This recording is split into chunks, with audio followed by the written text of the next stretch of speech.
তথাকথিত বাংলাদেশি দাবি করে ভারতের গুজরাটে ভাঙা হচ্ছে পশ্চিমবঙ্গের মুসলিমদের ঘরবাড়ি। পাসপোর্ট ও জমির দলিলে ভারতীয় নাগরিক হওয়া সত্ত্বেও শুধুমাত্র বাংলা ভাষাভাষী হওয়ায় আটক করা হয়েছে 6,500 মুসলিম সম্প্রদায়ের মানুষকে। গুজরাটের সুরাত ও আহমেদাবাদে অবৈধ বাংলাদেশি উচ্ছেদের নামে ভারতের সংখ্যালঘু বাংলাভাষী মুসলিমদের গ্রেফতার ও বাড়িঘর উচ্ছেদ করছে গুজরাট পুলিশ। এমন তথ্য উঠে এসেছে বিবিসি বাংলার প্রতিবেদনে। ভারত নিয়ন্ত্রিত কাশ্মীরে সন্ত্রাসী হামলার পর নিরাপত্তা ব্যর্থতা ঢাকতে বাঙালি মুসলিমদের লক্ষ্য করে গুজরাটে অভিযান পরিচালনা শুরু করে 6,500 সংখ্যালঘু মুসলিমকে গ্রেফতার করে পুলিশ।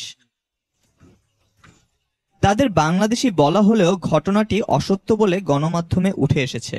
অনেক ক্ষেত্রে দেখা গেছে যাদের আধার কার্ড নেই তাদের বাংলাদেশি বলে সম্বোধন করে গ্রেফতার সহ নির্যাতন চালাচ্ছে গুজরাট পুলিশ।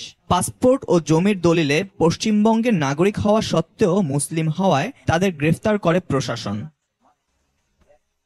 এদিকে বাংলাদেশি নাগরিক সন্দেহে আহমেদাবাদের চান্দোলা লেক এলাকায় মুসলিমদের বসতি স্থাপনা 50টি বুলডোজার দিয়ে ভেঙে ফেলেছে পুলিশ। পুলিশের পক্ষ থেকে দাবি করা হয় অবৈধ বাংলাদেশিরা এই অঞ্চলে এসেই ঘাঁটি গাড়ে এবং বিভিন্ন অপরাধে জড়িয়ে পড়ে। पूरा जो चंडोला तालाब है, यहाँ इलीगल जो माइग्रेंट जो बांग्लादेशी हैं, এই এলাকাটা বাঙালি প্রধান এলাকা। সবাই জানে বেআইনিভাবে যে সকল বাংলাদেশিরা আসে তারা এখানে এসে ঘাঁটি গাড়ে, সেজন্য বিশেষ করে এই এলাকাটি চিহ্নিত করা হয়েছে।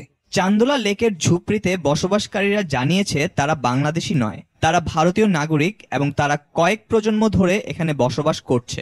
ভাঙ্গের দেশে বহুত কষ্ট হচ্ছে, এখন কোথায় যাবো জানি না।